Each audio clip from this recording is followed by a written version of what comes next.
Hi everybody, it's Aunt Teresa.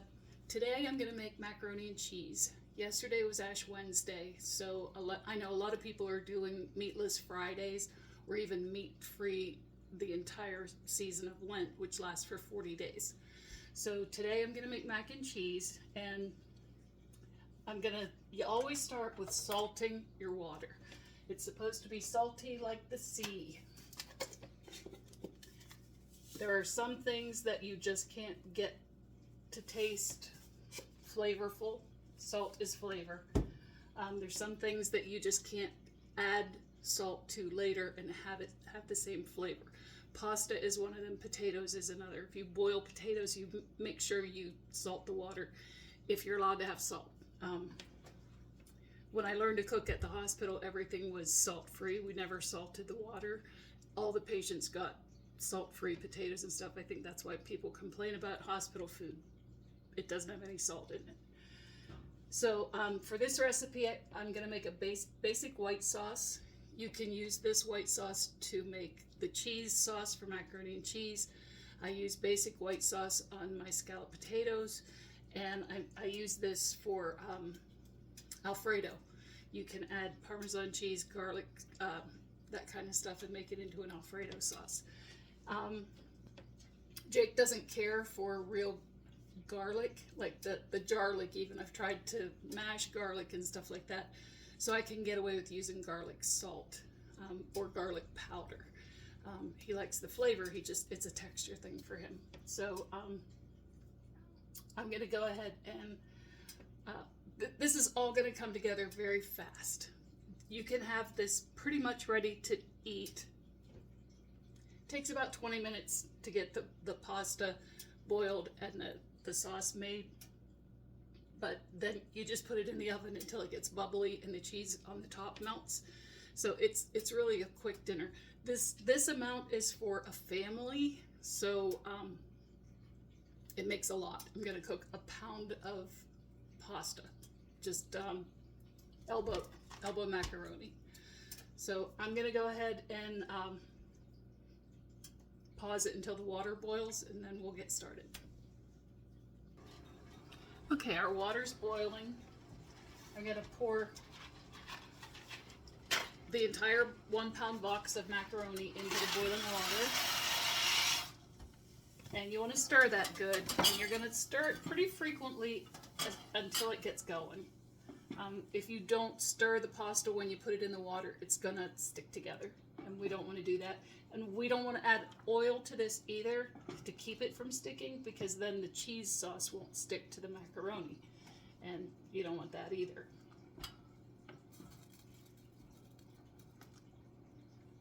I'm going to show you the difference. This is my wooden spoon, and I bought this probably at a Dollar Tree or something like that. This is my grandmother's wooden spoon, and you can see it's worn down completely on this end, and it has a crack in it. I don't use it for anything anymore, but probably some of us grandkids even got our rear end swatted with that in our lifetime. But I cherish this spoon. I live in the house that my grandparents owned, and after they passed away, I bought it from my aunts, my mom and my aunt, and it came with some hidden treasures. If any of you guys have ever had to clean out a house after someone passes away, you know how hard it is. But you know also that a lot of the stuff they have isn't stuff that somebody wants. And it's very hard to try to get rid of stuff that you know was important to them. So anyway, to make the white sauce, I'm going to use my trusty Lodge Dutch oven. Again, I'm going to turn it on to medium heat. I turned the oven on to 350. I'm going to make the sauce in this, put the macaroni in, stir it together, and stick this pan right into the oven and let it bake a little bit. So we're going to cook the macaroni until it's almost done, and then it'll finish cooking in the oven.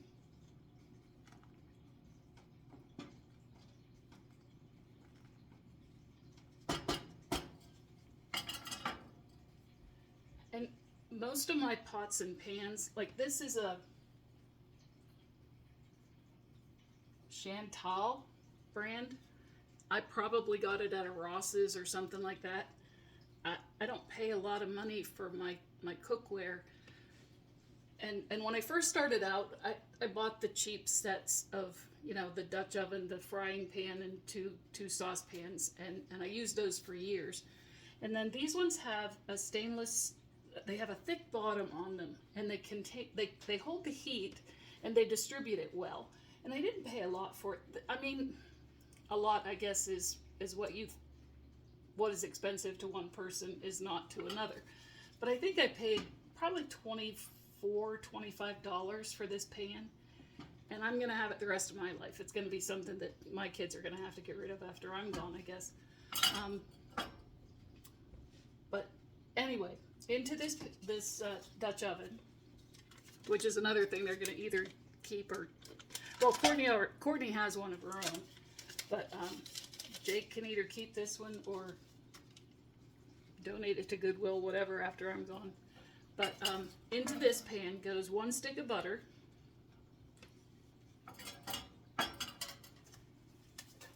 and about a teaspoon of salt. My grandmother measured things by her hand, like a hollow hand of salt. That was her bread recipe. Was one of the things was a hollow hand of salt and shortening the size of an egg. So, you know, how do you figure that out? I never made bread from scratch. I am a frozen bread dough girl. Like I said, I am fast, cheap, and easy cooking, so that's how I roll. Someday I might try the bread recipe.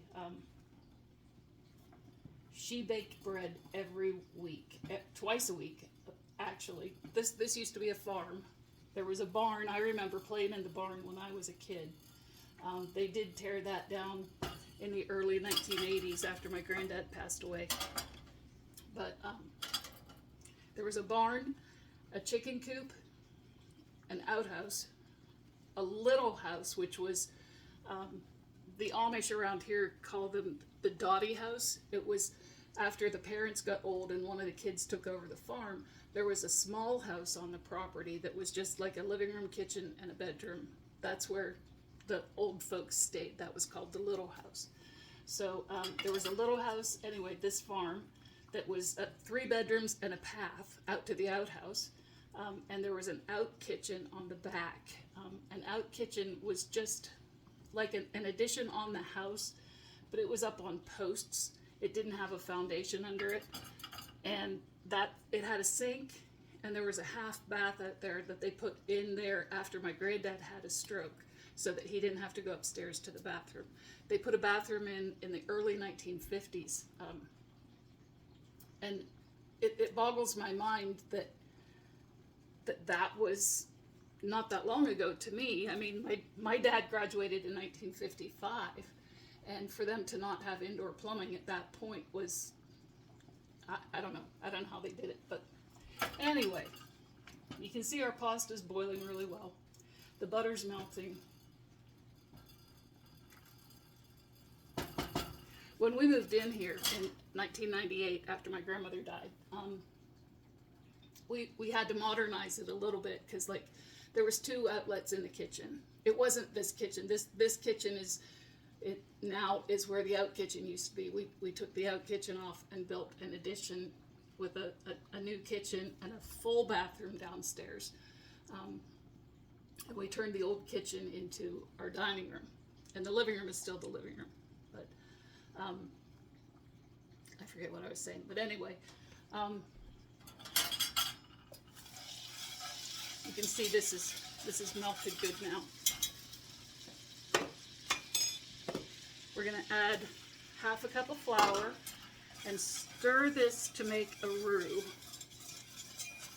A roux is just a French word for, I don't know, thickening. You want to cook it for about a minute, just to get the flour to get the flavor.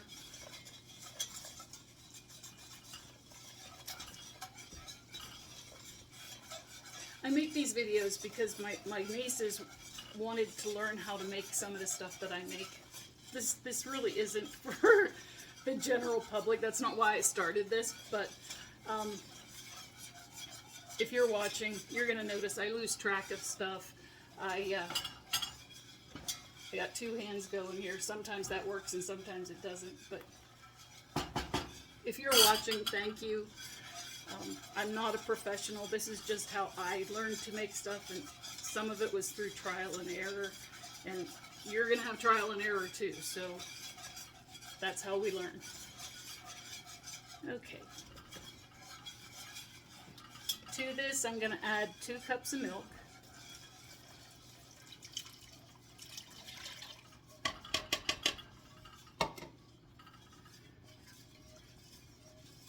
And we're going to stir this. It's going to start to get thicker. We may end up adding more milk as it thickens. You can add cheese to this, like we're going to do today. This is just a basic white sauce. You can make this and put it over broccoli, cauliflower, anything like that. You can use it as a dip. You can use any kind of cheese you want too. Gruyere works really well in macaroni and cheese. It melts really nice. Today I'm going to use what I have on hand, which is some Velveeta and some shredded cheddar. You can make it with all Velveeta. You can throw in some taco seasoning, taco topping cheese if you have some. Food is a very individualized experience. If you like it, that's all that matters, you know? Gordon Ramsay might not approve, but he's not at my table, so we eat what we like, and that's what you should do too.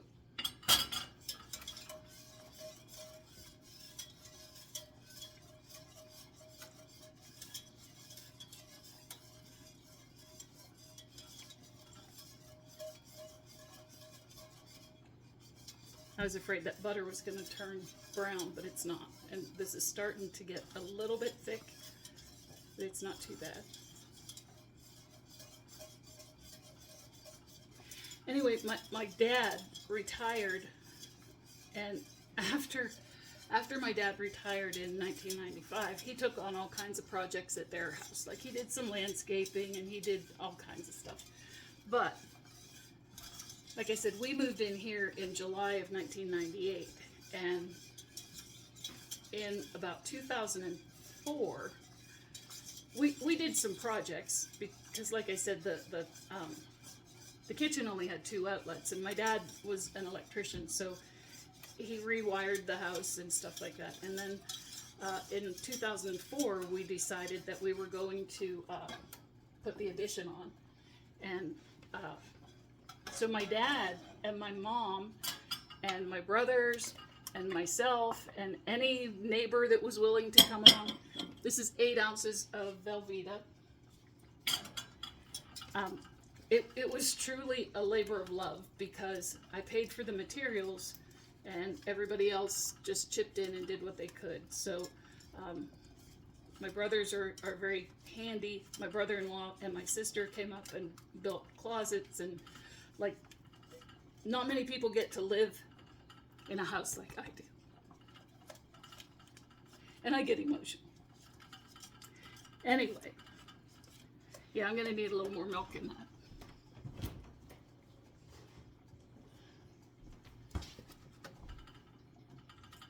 I do have half and half. You could use that if you want, but and this is just the Velveeta part, so when I put the extra cheddar in, it's going to thicken a little bit more. That's why I wanted to thin it down a little.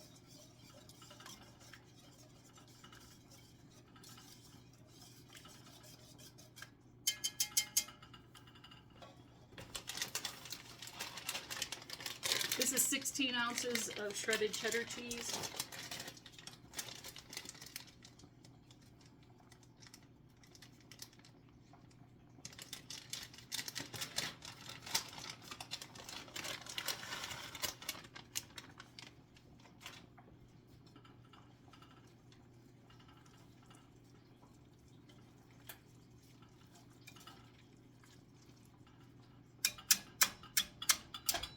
I'm going to switch to a spoon.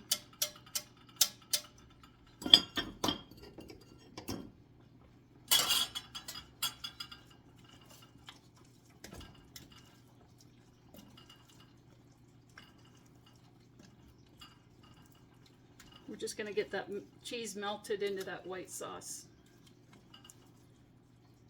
And this makes a lot.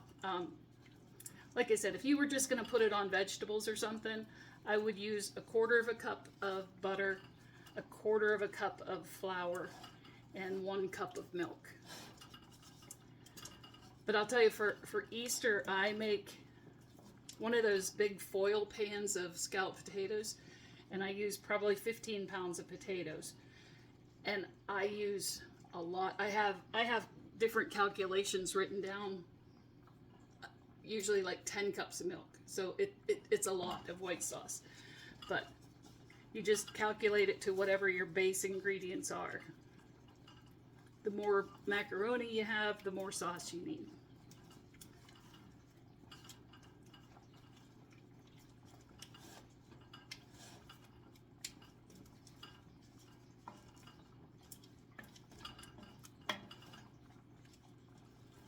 So this is Thursday, and usually you have meatless Fridays during Lent, but I have an appointment in Pittsburgh tomorrow, so I'm not going to be able to be home to do that. So maybe I'll get this posted in time that you can try it for your meatless Fridays.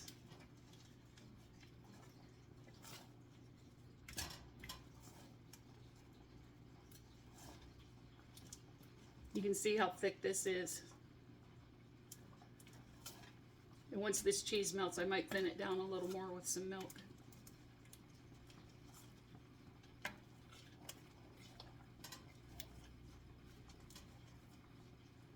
I'm going to turn the heat down to low.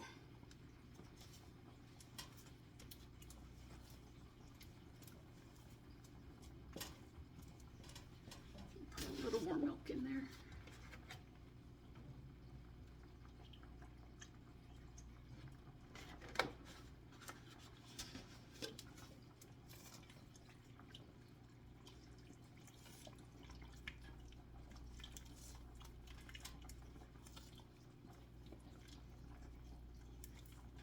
I asked Jake if he wanted to be in the video with me tonight, and he said, "Do you want me to be?" I said, "You can do whatever you want. You can see it's just me here tonight." So maybe he'll taste test it at the end.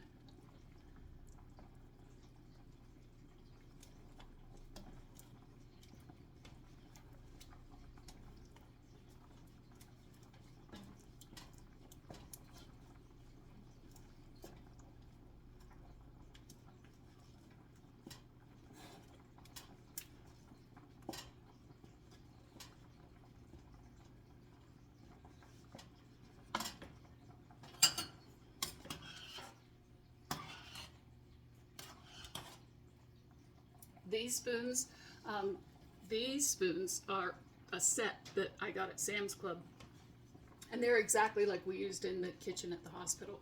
These are food service type spoons. I love them. They're indestructible. They're stainless steel. They go in the dishwasher. You don't have to mess with anything. Same with this pan. I mean, that's what I've been buying. I don't use much aluminum anymore. I use mostly either glass bakeware or stainless steel.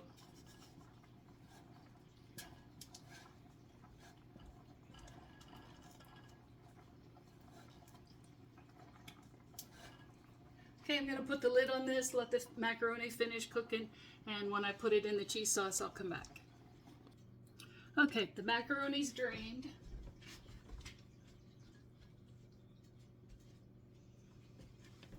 Just going to add that right into the pot. Now you can see this makes a lot. This is like entree size servings for a family of 4 or 5. But Jake likes leftovers, so we're gonna have macaroni and cheese leftovers. Sometimes I freeze servings individually and just stick them in the freezer too. So you can see the sauce it's nice and cheesy. The macaroni is going to absorb a little bit in the oven. but it's still going to be nice and cheesy.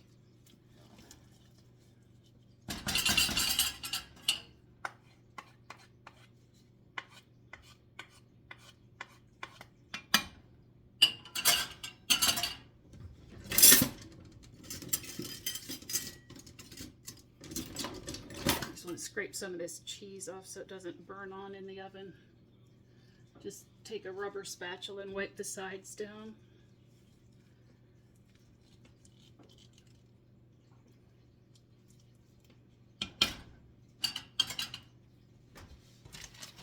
And then I have this partial bag of white cheddar that I'm just going to put over the top.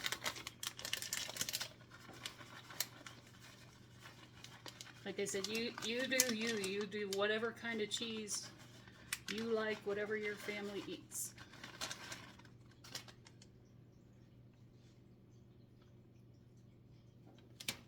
I'll put this in the oven for about, I'll check it at 20 minutes and see how it's melted. Maybe 20 to 30 minutes, but I'll check it at 20 minutes and see how it's doing. And we'll be back then. Okay, we're at 6 seconds left in the oven. 15 minutes is going to be plenty.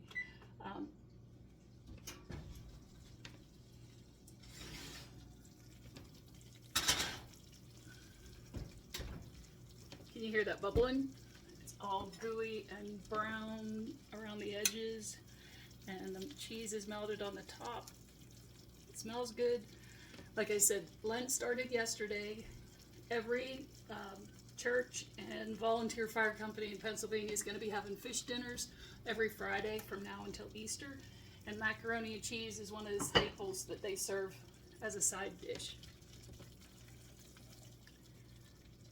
I'll have mine with a side of stewed tomatoes.